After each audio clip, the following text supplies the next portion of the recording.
E aí, pessoal, boa noite a todos. Sejam bem-vindos ao nosso aulão para o concurso do TRT da segunda região, famoso TRT de São Paulo. E a partir de agora, nós vamos começar a traçar algumas estratégias, falar um pouquinho aí sobre esse processo que antecede, digamos assim, a data da prova, né? Porque agora já não tem mais conversa. Com o edital em mãos, a gente não tem mais como procrastinar, não tem como ficar jogando para depois. Agora é simplesmente começar a estudar, pegar pesado ali nos estudos, estabelecer o planejamento e correr para o abraço. E é isso que nós vamos fazer aqui hoje. O que eu vou fazer com vocês? Nós vamos começar primeiro falando um pouquinho sobre... comentar alguns pontos importantes do edital. Não vou ficar aqui falando sobre o edital, não. Só peguei alguns pontos do edital que eu julgo cruciais, que eu julgo essenciais.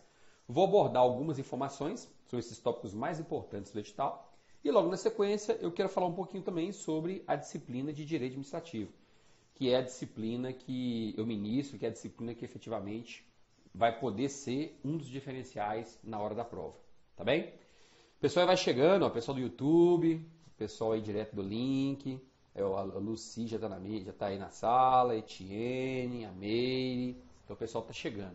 E nós vamos aguardar um minutinho o pessoal chegar, a gente só fazer os últimos ajustes aqui e nós já vamos começar a explicação, ok? Ó, deixa eu ver se chegou mais alguém aqui. Deixa eu ver o pessoal aqui da sala também. Tem o pessoal assistindo pelo YouTube, tem o pessoal assistindo direto pela nossa linha de transmissão. Então, deixa eu ver o pessoal aqui que está direto na sala. O pessoal está todo aí, ó. Deixa eu ver aqui. Beleza. Então o pessoal tá aí, ó. Adelina, Larissa, a Lília, Lucileia, Regina, Rogério. Tem uma turma boa aí.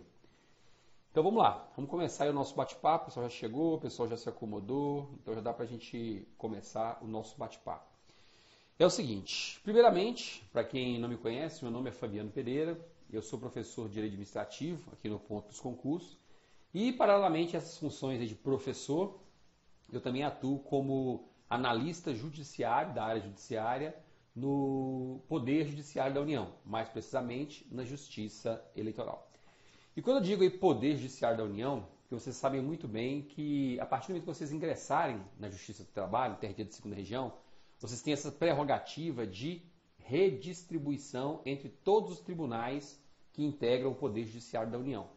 Em outras palavras, o Poder Judiciário da União é integrado por Justiça Eleitoral, Justiça do Trabalho, Justiça Federal e os tribunais superiores, além da Justiça Militar Federal, Justiça Militar da União. Portanto, às vezes você passa no concurso do TRT da segunda região, mas o seu objetivo é voltar para o estado da Bahia, que é o seu estado de origem.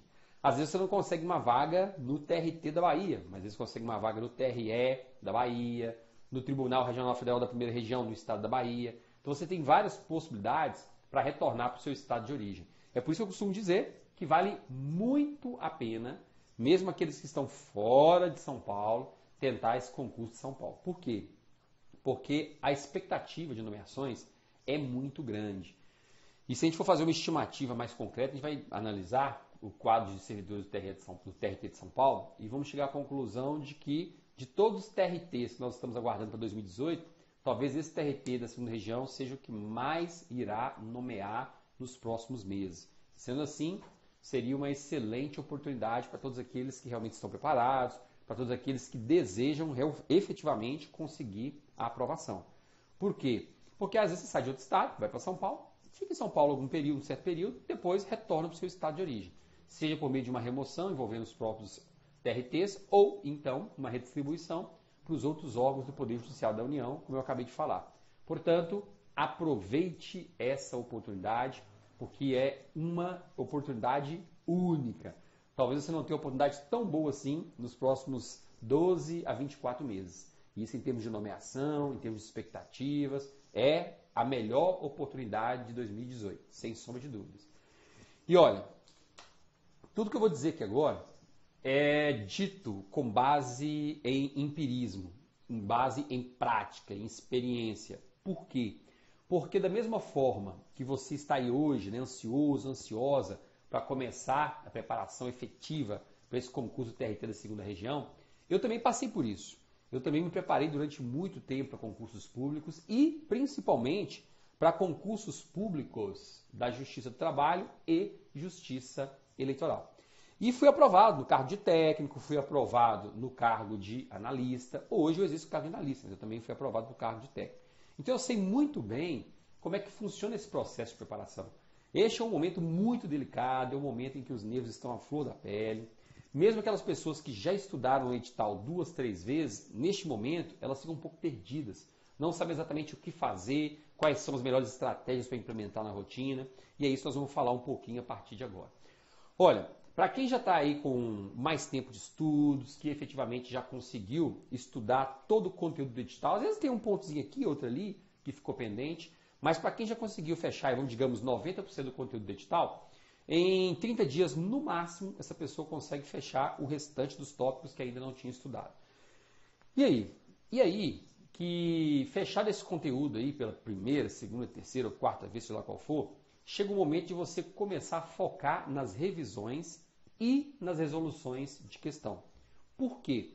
Porque tão importante quanto resolver questões é fazer revisões. Sabe por quê? Às vezes as pessoas que estão estudando há mais tempo, quando chegam numa época dessa, elas começam muito a focar em resolução de questões. Não, agora é só resolver questões, não faço mais nada, questão, questão, questão. Ótimo, é uma boa estratégia. Entretanto, por meio de resolução de questões, você não consegue abordar todos os assuntos que você estudou anteriormente. E o outro problema é o seguinte, se você fica focando só em resolução de questões, você começa a ter uma consciência do que a banca tem cobrado nos últimos concursos. Isso é óbvio. Entretanto, se a banca mudar um pouquinho o padrão da prova, se a banca resolver, decidir ir um pouquinho além daquilo que ela era acostumada a fazer, o que vai acontecer? Você vai fazer uma excelente, ou melhor, você vai fazer uma péssima prova. Por quê? Porque vai ter uma quantidade de erros muito grande. Então não dá para ficar focando apenas em resolução de questões. Você tem que mesclar o seu tempo, resolução de questões e, paralelamente, fazer revisões. Não só as revisões do conteúdo que você já estudou, mas também as revisões específicas. O que são revisões específicas? Às vezes você está ali resolvendo uma questão e você identifica um tópico que você ainda está com dúvidas. Está lá, sei lá, resolvendo uma questão sobre licitação. E aí você percebeu que existe um tópico de licitação que você ainda tem muita dúvida. O que você vai fazer? Você vai simplesmente pegar o seu material que você tem, o resumo, seu mapa mental, suas anotações, e fazer uma revisão em cima disso? Não. Se você percebeu que realmente há dúvidas em relação àquele tópico, é muito importante que você pegue o material completo e faça uma revisão muito mais complexa sobre aquele assunto. Por quê? Porque se a banca resolver se aprofundar naquele tema, você será bem preparado ou bem preparado. Você não vai precisar contar com a sorte. Por isso é que é muito importante você pensar nisso, tá? Isso para quem já está num nível mais avançado de preparação, que o pessoal já está mais afiado no conteúdo, já começou a estudar há mais tempo, tem aí 6 meses, 1 ano, está se preparando para esse concurso. Que, professor, 1 ano? Você está doido? Não, tem gente que está se preparando aí há mais de 1 ano para esse concurso. E esse pessoal, neste momento, acaba ficando, né, em um estágio muito acima dos outros, no que se refere à ansiedade. Por quê? Porque estão depositando todas as fichas nesse concurso.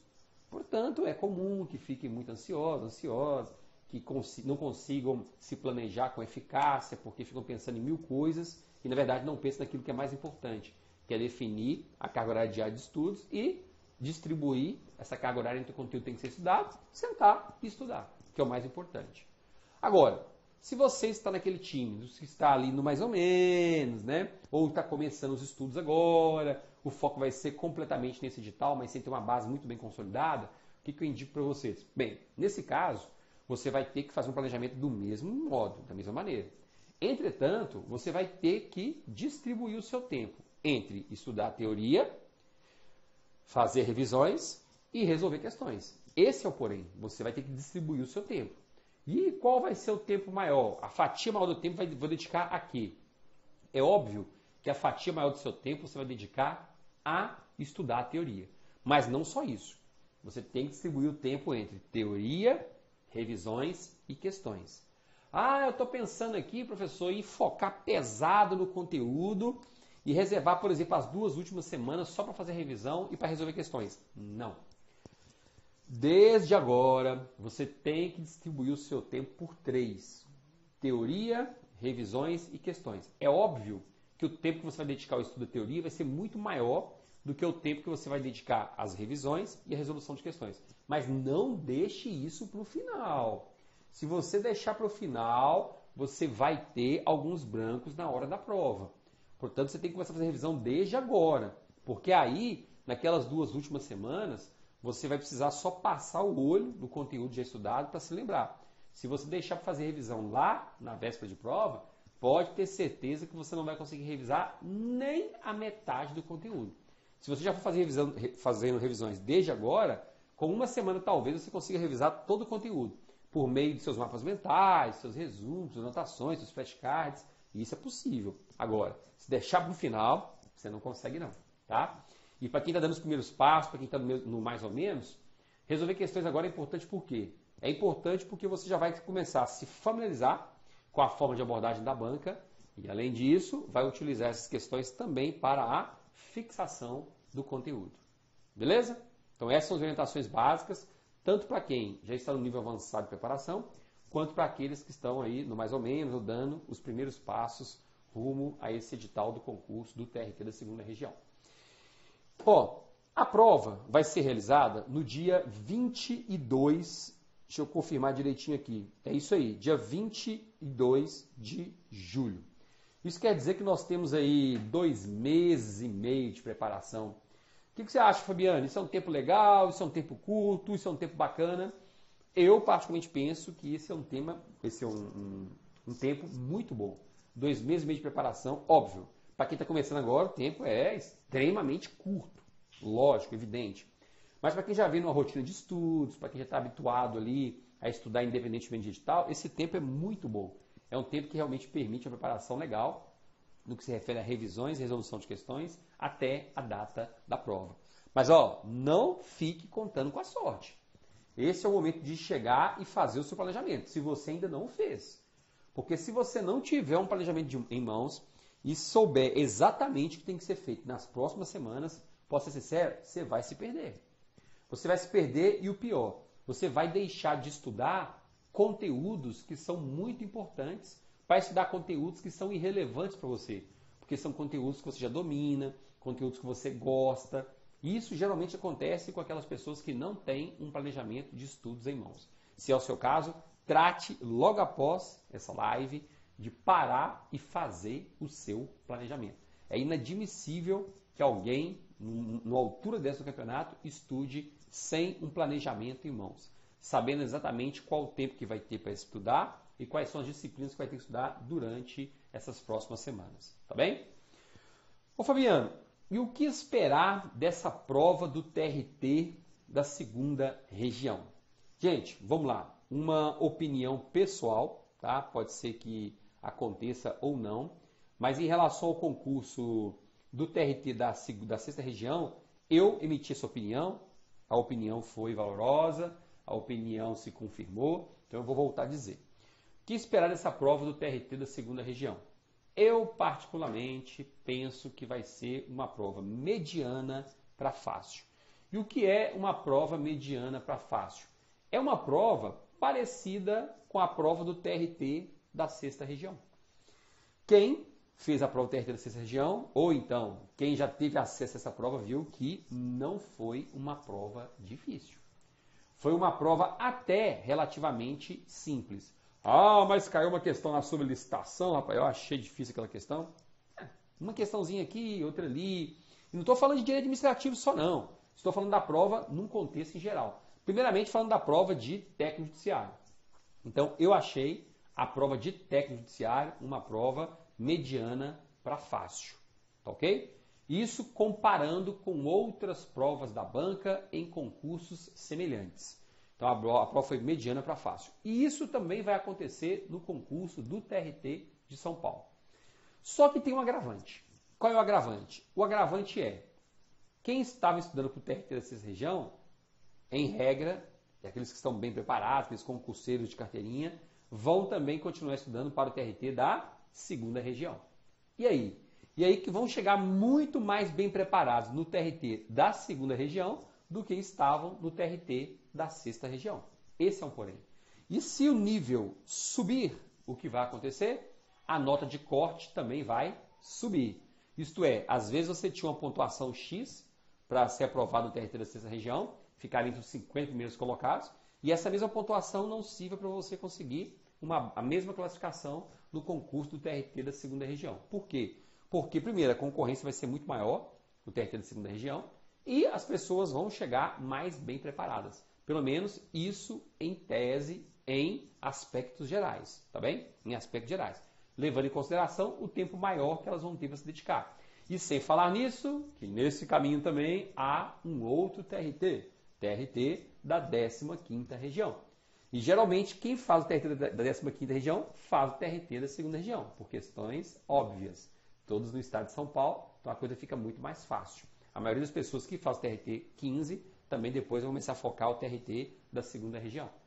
Portanto, se há uma expectativa de que a prova seja mediana para fácil, isso quer dizer o quê? Isso quer dizer que você vai ter que apertar o passo. Isso quer dizer que você vai ter que se atentar para os detalhes da preparação, vai ter que ter um caderninho em mãos, né, que é o caderninho do SOS. O que é o caderninho do SOS? Você vai estudando, resolvendo questões, fazendo revisões, e sempre que você tem algum insight, rapaz, estou me lembrando de uma questão que eu resolvi aqui sobre pregão. Rapaz, eu estou com dificuldade nisso aqui, eu não consigo compreender até agora. Anota lá. Rever o tópico X sobre pregão, assunto Y sobre pregão. E vá anotando no seu caderninho. E aí você vai reservar um horáriozinho no final de semana para fazer algumas revisões rápidas sobre esses tópicos que durante a semana você anotou. Por quê? Porque percebeu que tinha alguma dificuldade. Você não pode deixar passar esses pequenos detalhes. Na prova do TRT da sexta região, a gente percebe que a banca ela cobrou aquilo que vem cobrando nos últimos concursos. Não teve assim nenhuma surpresa, uma questãozinha aqui, outra ali, mas não teve assim uma surpresa. A banca pegou pesado, cobrou assuntos que até então eram novidades, não vinha abordando dessa maneira. Não tivemos essas novidades. Nem na prova de técnico, nem nas provas de analista. Foi bem previsível essa prova do TRT da sexta região. Apesar de eu manter a opinião de que a prova do TRT da segunda região vai ser uma prova de mediana para fácil, eu penso que nós vamos ter algumas questões um pouquinho mais diferentes, abordando temas que já há algum tempo a FCC não aborda. Eu particularmente penso que nós vamos ter algumas novidades. Portanto, não fique batendo naquelas mesmas teclas de sempre. Isso aqui está em tudo quanto é tipo de prova. Ó. Rapaz, diferença entre anulação e revogação de ato administrativo. Está em tudo quanto é tipo de prova. Eu sei, mas isso é o básico. Isso você tem a obrigação de saber. Tanto é que no próprio TRT, quem participou do meu aulão no TRT 6, eu falei isso. Pode esperar aí uma questãozinha diferenciando anulação e revogação. Foi dito e feito. Caiu uma questão do TRT 6. Entretanto, foi uma questão mais voltada para a área de licitação. Mas, de qualquer forma, diferenciando anulação e revogação. Porque existem alguns tópicos que a gente sabe que vai cair. Por isso, esses tópicos você tem a obrigação de saber. E fora esses tópicos, para o TRT da segunda região, você também tem que se atentar para alguns detalhes. Ou seja, focar em algumas questões que você não tinha o hábito de estudar. Alguns temas que você sempre pulava. Isso aqui não cai em prova não vou nem focar isso aqui não. Chegou o momento de você anotar esses tópicos, esses itens e também fazer revisões sobre todos eles, tá? Não dá para arriscar. Eu vou te falar que nesse concurso da TRT da segunda região, uma ou duas questõezinhas de direito que você erra, já vai te jogar lá para depois do 100, né? E olha lá, e se você não errar questões de outras disciplinas, mas se for 2, 3 questõezinhas de direito que você errar, você já vai ficar na classificação lá embaixo. Eu acho que o nível, a nota de corte, vai ser muito alta, tá bem? Muitas pessoas me perguntam o seguinte, Fabiano, para esse concurso TRT da segunda região, você acha que vale a pena tentar o cargo de técnico e de analista? Essa é uma pergunta crucial, está em todas as aulas que eu ministro, é uma pergunta que recebo por e-mail, nas redes sociais, enfim. A minha orientação é a seguinte, se você vai ter que viajar mesmo, se prepare para fazer tanto a prova de técnico quanto a de analista, tá bem? Se você está focado na prova de técnico, não, meu foco é técnico. Vou fazer analista, porque eu já vou estar lá mesmo, ótimo. Por quê? Porque técnico é de manhã, analista à tarde. E se você vai fazer uma prova focada no cargo de técnico, a prova que você tinha mais que se concentrar era na parte da manhã. Portanto, acabou de técnico, aí é lucro. Vamos fazer a prova de analista para ver o que acontece. Beleza. Por outro lado, se o seu foco é analista e também vai fazer a prova de técnico que você já está lá no local, já está no estado de São Paulo, eu recomendo o seguinte, verifique se você já fez isso no passado. Você em algum momento já fez 2 provas? O que você sentiu? Você sentiu que foi legal a prova de analista na parte da tarde? Você sentiu um desgaste muito grande? Tem gente que faz a prova de técnico de manhã e aí quando chega na prova da tarde, simplesmente não consegue nem respirar direito. Fica ali com a mente toda tumultuada, não consegue raciocinar, não consegue se concentrar e simplesmente a pontuação cai na parte da tarde, por N situações. Entre elas, falta de concentração, cansaço, etc. Portanto, a dica é a seguinte, se você tem como foco analista e o seu foco é aquele ponto final e você percebeu que costuma ficar muito cansado ou cansada quando faz a prova de técnico, talvez uma opção seja não fazer a prova de técnico. Se você já fez prova de técnico analista e não sentiu maiores dificuldades, lógico, um cansaçozinho vai acontecer, isso é normal. Principalmente pelo fato da prova ser na parte da tarde. E aí, se você já passou por isso, viu que não teve maiores consequências, técnico analista. É isso que você tem que fazer.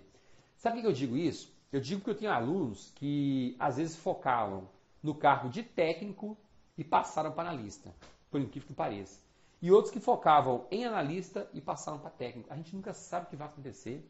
Às vezes você pega uma prova de técnico, bate o olho e fala, cara, de onde que tiraram essas questões? Que questões mais difíceis, mais complexas são essas? Porque, olha, caiu o que você não vem estudando. Ponto final. Mas aí você pega a prova de analista, bate o olho e fala, ué, essas questões aqui não são estranhas, não. Opa, essa aqui eu já fiz, ó, essa aqui tá bacana. E ó, vai só acertando questões. Afinal das contas, você é aprovado ou aprovada para analista e não é aprovado ou aprovada para técnico. Já vi isso várias e várias vezes acontecendo. Então, já que você tem a oportunidade, cara, vai estar viajando mesmo, fala de técnico e faz de analista. Não tem outra alternativa. Tá bem? Outro detalhe que eu queria comentar com vocês é sobre a quantidade de questões. Olha, na prova de técnico, por exemplo, são 60 questões, né? São 40 questões de peso 40 questões de peso 3 e 20 questões de peso 1. O que significa isso na prática? Olha, na prática isso significa que você, quando estiver aí elaborando o seu planejamento de estudos, tem que dedicar um tempo muito, mas muito maior às disciplinas de peso 3. E ó, não tem conversa, o tempo tem que ser maior para as disciplinas de peso 3. E vou te dizer por quê. Por quê? Olha, isso é muito simples.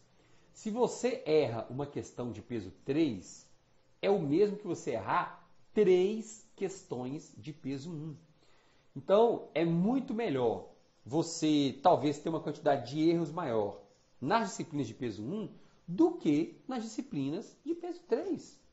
Qual que você prefere, errar 5 questões de peso 1 ou errar 2 questões de peso 3? É muito melhor errar 5 questões de peso 1, por óbvio. Isso está na cara, isso está na lata, tá bem? Então, muita atenção, muito cuidado, porque você tem que fazer todo esse cálculo quando estiver distribuindo o seu tempo entre as disciplinas de peso 1.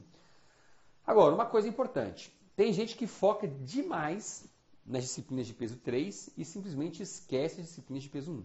Eu não estou dizendo para você esquecer as disciplinas de peso 1. Eu estou dizendo para você focar nas disciplinas de peso 3, ou seja, reservar um tempo 3 vezes maior para as disciplinas de peso 3. Isso é questão de lógica. Por quê? Porque se você gabarita as questões de peso 3 ou faz alguma coisa muito próxima disso, você pode errar uma quantidade maior de questões de peso 1. Principalmente aquelas disciplinas que você tem um pouco mais de dificuldade, é muito decoreba, tá certo? Então, vá por esse caminho. Para o cargo de analista, são 70 questões. Mas da mesma forma, nós temos as questões de peso 3 e também temos as questões de peso 1. São 40 questões de peso 3 e 30 questões de peso 1. Nesse caso, as questões de peso 1, elas passam a ter uma relevância um pouquinho maior do que na prova de técnico. Por quê? Porque são 30 questões. Portanto, são 30 pontos. Ok? 30 questões, 30 pontos. Para técnico são 20 questões, 20 pontos. 30 pontos, e aí? Quantos pontos você pode perder? O mínimo possível. O mínimo possível. Portanto, se você precisa se dedicar um pouquinho mais às disciplinas de peso 3, lembre-se, você vai reservar um tempinho para as disciplinas de peso 1 também. Só que aqui a gente não vai utilizar a proporção de 3 por 1, não. A gente pode utilizar a proporção de 2,5 por 1, em alguns momentos até 2 por 1, dependendo do nível que você tem nas disciplinas de conhecimentos básicos, nas disciplinas de peso 1, ok? Por quê? A gente vai ter uma quantidade grande de questões de peso 1 e, portanto, nesse caso, é importante que você mantenha um ritmo de estudos.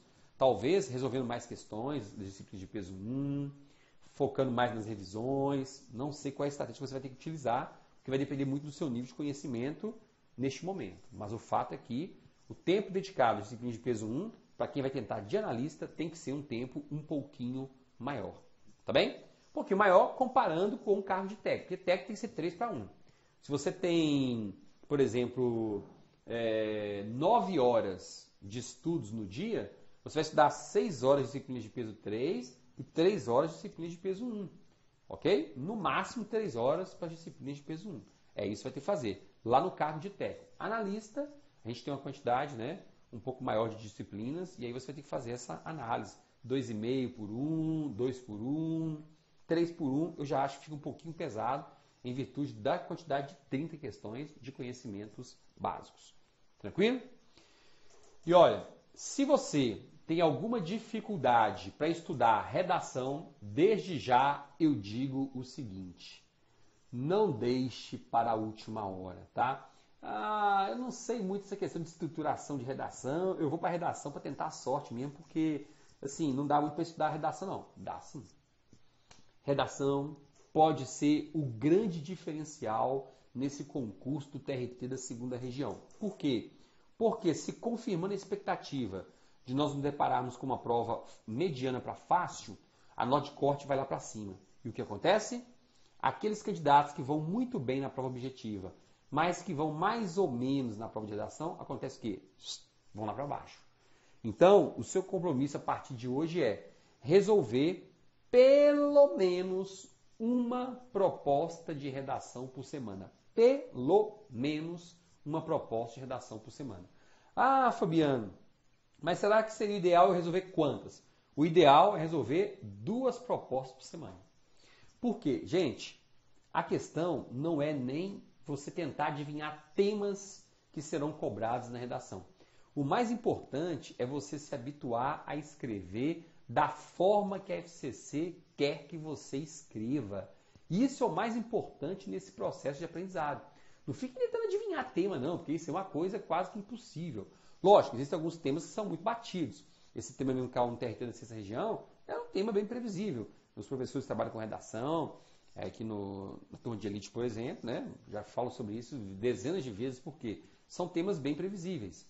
Aqueles temas que meio ambiente, desenvolvimento sustentável, violência, guerras, pessoas com deficiência, igualdade, isonomia, equidade, preconceito, blá blá blá. E são temas muito batidos. Eu estou falando o seguinte: você tem que pegar esses temas e aprender a colocá-los no papel. Não é só você ficar pesquisando sobre equidade, igualdade, isonomia, minorias. Não é só isso. É você aprender a colocar isso no papel. Porque a partir do momento que você mentalmente consegue imaginar um esboço de redação, independentemente do tema que vier, você tira de letra. Não importa o tema, você tira de letra. E ainda que se trate de um tema muito obscuro, que você não tem entendido muito bem, se você tem um esboço de redação, meu amigo, você vai escrevendo e vai deixar as ideias fluírem.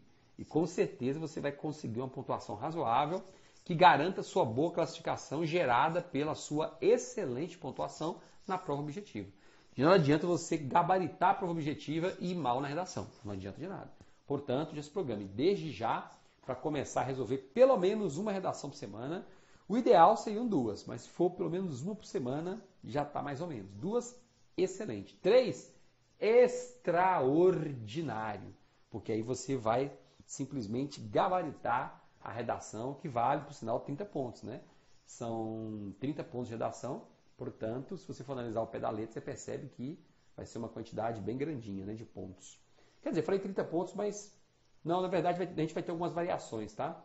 Com relação à redação, a gente vai ter algumas variações. Pode considerar o que eu falei aí. Por quê? Porque vai depender muito se é do cargo de técnico, de cargo de analista, porque a gente vai ter uma distribuição geral de 100 pontos, né? Então vão ser distribuídos 100 pontos no geral, e aí vai ter alguns critérios de distribuição. Então, de qualquer forma, você tem que fazer, não tem jeito, né? Independentemente da pontuação, eu particularmente entendo que vai ser o grande diferencial nesse concurso da RT de São Paulo, essas redações, tanto para técnico quanto para analista, ok? Beleza, outro ponto importante que a gente tem que tratar agora é sobre os principais tópicos do direito administrativo, né?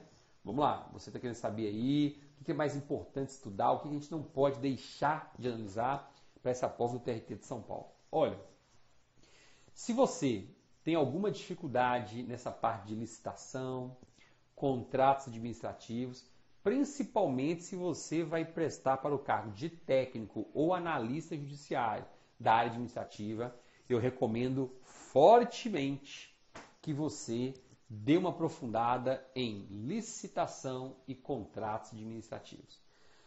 Por quê? Porque, a exemplo do que aconteceu no TRT da 6ª Região, a tendência é que você encontre uma boa quantidade de questões sobre esses temas na prova do TRT da 2ª Região, do TRT de São Paulo. Sabe por quê? Esse tema licitação e contratos é um tema muito amplo. A lei é gigante, você sabe muito bem disso. Então, isso possibilita ao examinador elaborar uma maior quantidade de questões. Ele consegue elaborar mais questões sobre esses temas sem correr o risco de cobrar em provas questões repetidas ou questões muito semelhantes que já foram cobradas em concursos anteriores. E diga de passagem, isso até aconteceu no TRT da 6ª Região. Nós vamos analisar algumas questões que a gente percebe que são praticamente cópias de provas que foram de concurso, né, de questões que foram aplicadas anteriormente. Isso é comum de acontecer? Digamos que de vez em quando acontece, tá? De vez em quando acontece. Em alguns concursos, nos últimos concursos, a FCC tinha até parado com isso. Eles estavam fazendo provas mais pesadas, mais puxadas, com um nível mais elevado, estavam parando, deixando de lado esse hábito de ficar repetindo questões, ou cobrar questões muito semelhantes. Mas no TRT da 6ª Região a gente já teve isso. A gente já teve algumas questões que eram muito semelhantes a questões que foram aplicadas em concursos anteriores. Mas, de qualquer forma, a dica é, se você tem aí alguma dificuldade com licitação e ou contratos administrativos, faça uma revisão completaça mesmo. E quando eu falo revisão completaça, não é só ficar pegando os seus resumos e ler, não. Você precisa também pegar o texto da lei seca e ler fazendo os destaques nos pontos mais importantes, principalmente nos prazos. Tá claro?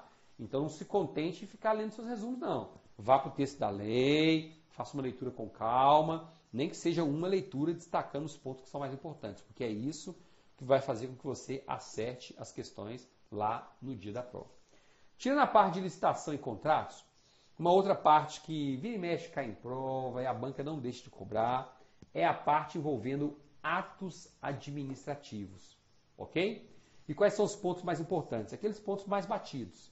Você vai ter que fazer uma revisão bacana aí sobre atributos do ato administrativo, diferenciando, né, as características da presunção de legitimidade e veracidade. Inclusive caiu uma questãozinha agora, final de semana, no concurso TRT da 6ª Região. Diferenciando presunção de legitimidade e veracidade, de imperatividade, de tipicidade, de autoexecutoriedade. Então, você tem que saber cada uma das características de cada um desses atributos. Além disso, é importante também que você revise essa parte sobre elementos ou requisitos do ato administrativo. Que você faça uma revisãozinha sobre as principais características da competência, forma, finalidade, motivo e objeto. Isso a banca também adora cobrar.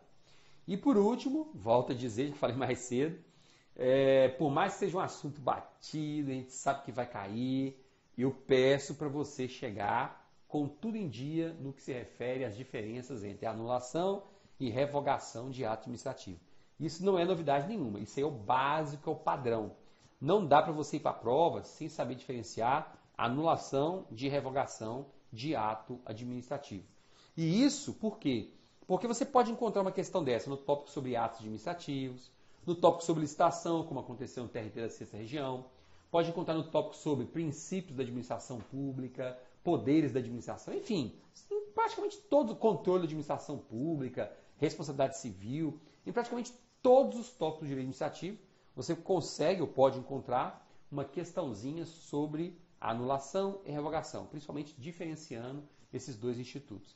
Eu posso fazer uma revisão com você rapidinha para você anotar aí. Então anote. A anulação recai sobre ato ilegal. Falou que é para anular um ato administrativo, uma coisa eu já sei. Esse ato é ilegal. Por outro lado, nós temos a revogação. A revogação, ela não incide sobre ato ilegal. Não incide, em hipótese alguma. E é óbvio, nas questões de concurso, as bancas vão dizer muito isso. Fulano de tal, em determinado momento, servidor do órgão tal, praticou um ato ilegal. Poucas horas depois, constatando a ilegalidade, João decidiu, ou fulano, né, decidiu revogar o ato administrativo, a fim de que ele deixasse de produzir danos a particulares ou aos seus destinatários. E aí? João descobriu que ele, como servidor, havia praticado um ato ilegal. E aí? Ele pode revogar esse ato? Não. Se o ato é ilegal, a expressão correta é anulação. Nós, quando falamos em revogação, temos que nos lembrar do seguinte: a revogação recai sobre um ato administrativo legal, isto é, editado em conformidade com a lei. Apesar desse ato ser legal, ser legítimo, ele não é mais conveniente, ele não é mais oportuno. Por isso, vamos revogá-lo. Ficou claro? Então, a revogação recai sobre um ato legal. Um ato legal, mas que no momento não é mais oportuno, não é mais conveniente para a administração manter esse ato. Ela simplesmente, então, decide revogar esse ato. Lembrando, somente a própria administração pública pode revogar os seus atos administrativos. Em hipótese alguma, isso despenca em prova, o Poder Judiciário pode revogar atos administrativos praticados pela administração pública. Em hipótese alguma. Revogar, não. O que o Judiciário pode fazer é anular. O Poder Judiciário pode revogar atos de administração pública? Não. Ele pode anular. Quando o Judiciário anula um ato de administração pública, o Judiciário está exercendo ali o controle de legalidade. Está verificando se um determinado ato administrativo foi editado em conformidade com a lei ou não. É isso que o Judiciário está fazendo. Então, revogar os seus próprios atos é competência, é atribuição da própria administração pública. O Judiciário não pode. Mas se for para anular um ato da administração, isso pode ser feito tanto pelo Judiciário como pela própria administração pública. Se for para anular, porque aí o ato é ilegal. E, por último, também temos que saber o seguinte: a revogação tem efeito ex nunc, ou seja, nunca retroage. É de hoje para frente. Retroagir, nunca retroage. Ex nunc, a revogação. Já a anulação tem efeito ex tunc, isto é, retroage totalmente, desde a data de emissão do ato. Ficou claro? Ó, vou te falar, viu? Isso aí é o básico do básico. Portanto, se você tem alguma dúvida, aprofunde um pouquinho mais, pesquise sobre isso para você não ser surpreendido ou surpreendida na hora da prova. Tá bem? Eu penso que nessa provinha do TRT da 2ª Região, você também vai encontrar uma questão sobre poderes da administração. E são grandes as chances de você encontrar uma questão diferenciando, se bem que essa questão caiu na prova de analista do TRT da 6ª Região. Essa questão, sim, parecida, né? Na prova de técnico não caiu, então tem chance de você encontrar na hora da prova lá do TRT da 2ª Região. Olha só. Cuidado para não confundir os poderes disciplinar com o poder hierárquico, tá bom?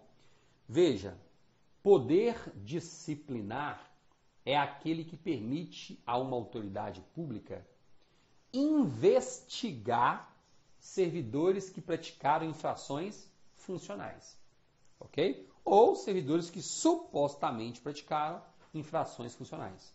Então, falou que servidor X está sendo investigado por supostamente ter praticado alguma infração, ali está sendo exercido o poder disciplinar. Tá tranquilo? Disciplinar. E ao final da investigação, se ficar constatado que o servidor realmente praticou uma infração, ser-lhe-á aplicada uma punição. Qual punição? Não sei. Advertência, suspensão, cassação de aposentadoria ou disponibilidade, demissão. Essas sanções estão previstas onde? Lá na Lei 8.112/90. Essas que eu citei. Tá bem? Então, grave. Investigou. No final da investigação, constatou-se que o servidor realmente praticou uma infração, ser-lhe-á aplicada uma sanção. A aplicação dessa penalidade tem fundamento no poder disciplinar. Em nenhuma hipótese, quando você estiver respondendo questões, você pode marcar como correta uma afirmativa que diga que algum servidor está sendo punido com fundamento no poder hierárquico. Isso não existe. Isso não existe. Punições não são aplicadas com fundamento no poder hierárquico. São aplicadas com fundamento no poder disciplinar ou com base no poder de polícia. Falou que é uma sanção, falou que é uma punição a alguém, ou é com base no poder disciplinar, ou é com base no poder de polícia. Nenhum outro poder. Quando é que vai ser no poder disciplinar? Quando é que vai ser no poder de polícia, professor? É o seguinte. Para que alguém seja punido com fundamento no poder disciplinar, é necessário que esse alguém tenha um vínculo jurídico com a administração pública. Por exemplo, eu, Fabiano, sou servidor do TRE de Minas Gerais. Eu, se praticar uma infração, posso ser punido. Punido com fundamento onde? Com fundamento no poder disciplinar. Porque eu tenho um vínculo com a administração. Meu vínculo é a Lei 8.112/90. Eu assinei um termo de posse dizendo que eu aceitava ser regido pela Lei 8.112/90. Eu tenho um vínculo. Então eu posso ser punido com fundamento no poder disciplinar. Particulares que participam de licitação, vencem a licitação e assinam contratos administrativos com o poder público, eles também podem ser punidos com base no poder disciplinar, que são os concessionários e os permissionários de serviço público. Também podem ser punidos com fundamento no poder disciplinar. Por quê? Porque eles têm um vínculo jurídico com a administração pública. Que vínculo é esse? O contrato administrativo. Então, sempre que a questão disser que se trata de um servidor público que está sendo punido, poder disciplinar. Essa é a regra. Se ele praticou alguma infração funcional relacionada ao exercício do cargo, poder disciplinar. Quando a questão não fala se há um vínculo jurídico entre quem está punindo e quem está sendo punido, provavelmente a resposta vai ser poder de polícia. Porque quando a pessoa não tem um vínculo com a administração e ela é punida, essa punição se dá em regra com fundamento do poder de polícia. Um exemplo, sei lá, Coxinha está construindo no seu terreno. Só que ele começou a construir sem qualquer tipo de alvará do município. Aí um fiscal de posturas foi lá, ficou sabendo daquilo e decidiu aplicar uma penalidade à Coxinha. Qual é a penalidade? Embargo da obra, interdição. E aí? Nesse caso, a penalidade de interdição, de embargo da obra, foi aplicada com base no poder disciplinar ou no poder de polícia? Poder de polícia. Por quê? Não há nenhuma informação ali na questão que diga, ou no exemplo, né, que diga que exista um vínculo jurídico entre o proprietário daquele terreno que está sendo construído e a administração pública. Não tem vínculo. Se não tem vínculo, poder de polícia. Tá claro? E lembre-se, quando nós falamos em poder de polícia, você não pode confundir a polícia judiciária com a polícia administrativa. Então é um tema que despenca em prova. Polícia judiciária é aquela que anda armada, com revólver. É aquela que investiga a prática de crimes para levar as provas ao conhecimento do poder judiciário. Por isso que ela se chama polícia judiciária. É a polícia que investiga. É a polícia civil no âmbito dos estados e a polícia federal no âmbito da União. Tá bem? Essa é a polícia judiciária. Polícia judiciária recai sobre pessoas, investigar pessoas que praticaram crimes. Por outro lado, tem uma polícia administrativa. Polícia administrativa é a polícia da caneta. Tem revólver não, mas tem uma caneta muito mais perigosa, muito mais poderosa. Essa é a polícia administrativa. A polícia administrativa, ela não investiga as pessoas para saber se elas praticaram crimes ou não. A polícia administrativa se preocupa com o que as pessoas fazem no dia a dia, os direitos que elas exercem, como exercem, os bens que ela tem, como é que elas usufruem desses bens, como é que essas pessoas exercem os seus direitos no dia a dia. Por quê? Porque o que a polícia administrativa quer é evitar que um particular, ao exercer os seus direitos, ele esbarre nos direitos do próximo. Isto é, aquela velha frase, o meu direito termina onde começa o seu. É isso que a polícia administrativa quer garantir. Então, na hora da prova, falou-se polícia administrativa, falou-se poder de polícia, lembre-se, isso significa o quê? Significa limitar as atividades dos particulares em prol da coletividade. É não permitir que particulares pratiquem condutas que sejam violadoras do interesse coletivo, que coloquem em risco a paz social, a coletividade, a harmonia e por aí vai. Ficou claro? Falou-se em limitar atividades particulares, condicionar atividades particulares. Simplesmente nós temos aí o poder de polícia. Pois bem, falei aí dos postos administrativos que são importantes você reviver, que você revisar. Licitação em contratos, que é o básico do básico do básico. Um outro tópicozinho que não tem sido cobrado em muitos editais e que você precisa fazer uma revisão é o tópico sobre serviços públicos, tá? Se você vai fazer a prova para técnico, só cai princípios e conceito. Não, classificação, princípios e conceito. Ou seja, é o básico. Não cai aquela parte diferenciando delegação, de permissão, de concessão. Não cai, tá? Ou melhor, né? Essa parte até que cai, delegação, permissão, concessão. Cai para analista, para técnico cai não. Para técnico é só princípios, conceitos e classificação. Mas se você vai fazer um concurso de analista, aí você tem que aprofundar um pouquinho mais. E é óbvio, né? Aquela diferença básica entre concessão, permissão e autorização, você tem que saber, para analista. Isso é básico do básico do básico. E além disso, dá uma olhadinha com mais calma na Lei 8987/95. Mas se você vai fazer o cargo de técnico, aí eu preciso que você faça uma revisão daqueles princípios que envolvem a prestação de serviços públicos, tá? Dê uma olhadinha, porque a FCC adora cobrar em prova questões sobre princípios inerentes aos serviços públicos, mas cobra muito mesmo. E posso ser sincero, são questões muito simples, não dá para errar. Nem no sonho você pode errar uma questão sobre princípios inerentes aos serviços públicos, nem no sonho. Se for para ter que errar alguma questão, que erre questão referente a dispositivos do texto seco da Lei 8987/95. Agora, princípio, conceito, classificação, não dá para errar não, tá bem? E quero também que você faça uma revisão rápida sobre o processo de criação das autarquias, empresas públicas, sociedades de economia mista, fundações públicas, porque praticamente em todas as provas a gente encontra uma questãozinha sobre isso. Quando não é em direito administrativo, é em direito constitucional, naquela parte que trata sobre administração pública, né? Agora o TRT6 mesmo caiu uma questãozinha sobre isso. Gente, é um básico, você tem que saber. Qual é o processo de criação das entidades que integram a administração pública indireta? Artigo 37, inciso 19 da Constituição Federal, está escrito lá. As entidades de direito público, como é o caso das autarquias e fundações públicas de direito público, elas são criadas diretamente pelo texto da lei. É a lei que cria, é a lei que concede a elas personalidade jurídica. É a lei. E não é qualquer tipo de lei, é uma lei específica. Então a lei que cria. Se nós estamos falando de empresas públicas, sociedade de economia mista ou fundações públicas de direito privado, a lei específica não cria. A lei específica apenas autoriza a criação, que é diferente. Empresas públicas, sociedade de economia mista e fundações públicas de direito privado. A lei apenas autoriza a criação. Tá bem? A lei específica.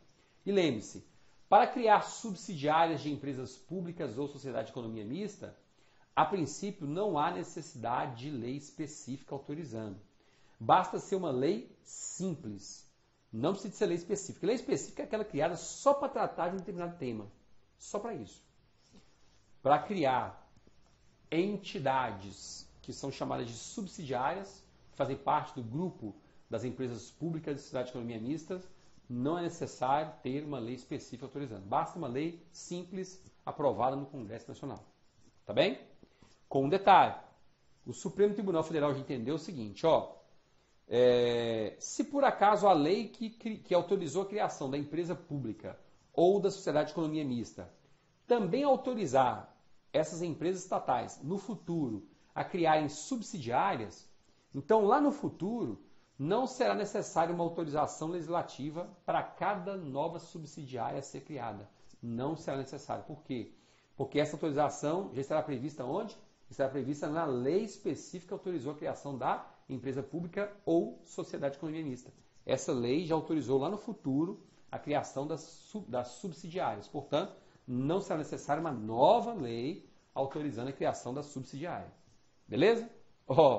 Vi isso em provas recentes. Portanto, abra o olho nesse tema, porque as bancas têm começado a cobrar questõezinhas sobre isso aí.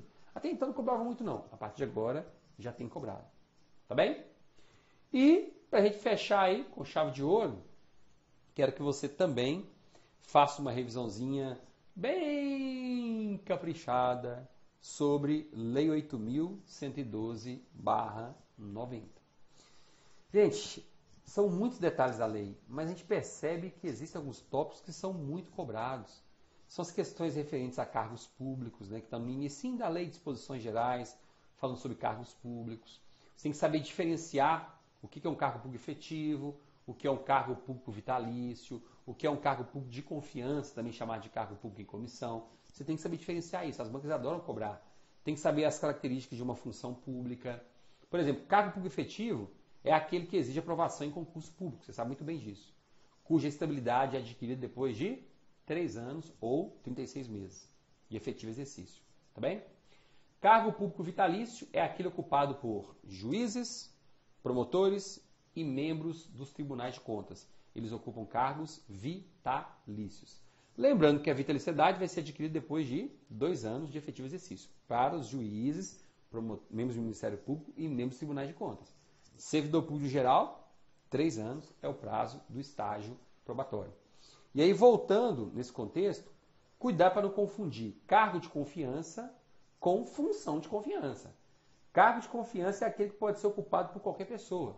Um cargo de ministro de Estado, por exemplo. Em tese, qualquer pessoa pode ocupar, ainda que não tenha sido aprovada em concurso público no passado. Isso é o cargo de confiança. Função de confiança só pode ser ocupada por quem já é servidor público. Por exemplo, eu, Fabiano, eu posso ocupar a função de chefe de cartório nas zonas eleitorais. Por quê? Porque eu sou titular de um cargo efetivo. O juiz eleitoral não pode pegar um amigo dele que nunca fez um concurso público na vida e colocar lá como chefe de cartório, baseando-se na confiança daquela pessoa. Não pode. Porque a chefia de cartório é uma função de confiança. Portanto, só servidor que já tem cargo público efetivo é que pode exercer. Tá bem? E para a gente fechar, queria dizer ainda o seguinte. Se você ainda não se definiu, lembre-se de que as matrículas da nossa turma de elite estão abertas. Não deixe para a última hora. E o que é a turma de elite? A turma de elite nada mais é do que um curso no qual nós iremos fornecer para você tudo o que você precisa para chegar muito bem preparado na data da prova. Por que eu digo tudo que você precisa? No nosso curso você vai receber a parte teórica para você estudar. Toda semana nós disponibilizamos uma rodada de conteúdo de cada uma das disciplinas previstas no edital. Toda a parte teórica. Além dessa parte teórica, vamos disponibilizar baterias de questões, que são os testes, para você fixar aquele conteúdo. Primeiro fazer um teste para ver se você compreendeu ou não, e na sequência fixar o conteúdo que foi estudado. Então, temos lá a parte teórica, bateria de questões. Temos ainda mapas mentais nas aulas para você fazer as suas revisões. Pode pegar o nosso mapa mental e transformá-lo na forma que for melhor para você, fazer as alterações, fique à vontade. Isso para você fazer as revisões nas 2 últimas semanas que antecedem a data da prova. Além disso, no nosso curso você já vai ter acesso a propostas de redação para você resolver e também vai ter propostas de redação corrigidas. E como nós queremos a sua aprovação e queremos que você se conscientize do seu atual estágio de preparação, você vai ser submetido ou submetida a um simulado toda rodada, toda semana. E aí que você vai poder olhar para esse simulado e verificar qual é o seu grau de aprendizagem. Se você está conseguindo assimilar bem o conteúdo, se não está, levando em consideração a quantidade de erros e acertos que você teve. Então olha que bacana, toda semana tem um simulado. E no final do curso, a gente tem um simulado especialíssimo para você fazer aquele teste definitivo. Suponhamos que a prova fosse hoje. Vamos lá, deixa eu saber como é que eu estaria. Tá vendo?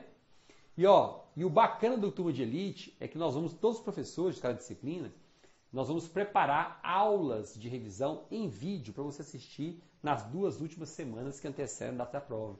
Então, quando estiver chegando mais próximo da data da prova, nós iremos nos reunir, fazer algumas revisões em vídeo para você assistir rapidinho e conseguir extrair uma quantidade muito grande de informações para chegar na hora da prova um conteúdo fresquinho, sem precisar de qualquer tipo de branco lá na hora, né? De ficar apavorado, apavorada por ter se deparado com branco na hora da prova. Tá bem? Então, basicamente é isso. Estamos te esperando na Turma de Elite. Você já pode entrar. Aqui tem um link para você. Já pode entrar, pode fazer sua matrícula. E sabe qual é a grande vantagem? Nós vamos lhe dar um prazo de teste de 30 dias. 30 dias.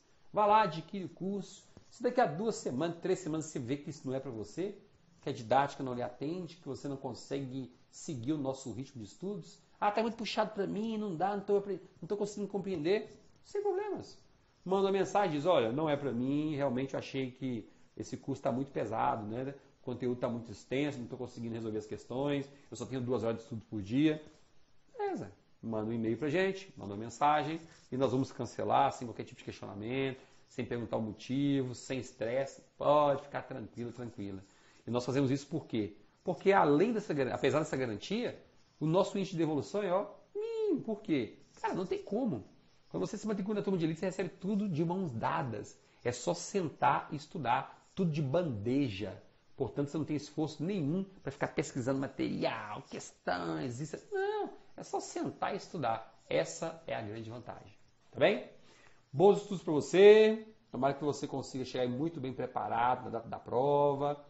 Deixa eu ver se tem alguma questão aqui, alguma pergunta que eu já aproveito e já respondo. Deixa eu ver aqui como é que estão as perguntas. Deixa eu ver. O pessoal está bem tranquilo, não mandaram perguntas. Estão muito satisfeitos. Deixa eu ver aqui. No nosso painel também não tem.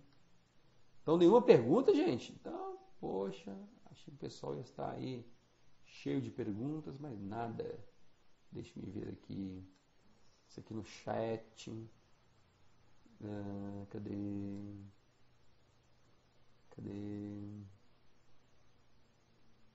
Não vi nenhuma pergunta. Beleza. Então, já que não tem pergunta, ficamos por aqui. Bons estudos. Nos encontramos na Turma de Elite. Nos vemos em breve. Um grande abraço e até a próxima. Tchauzinho.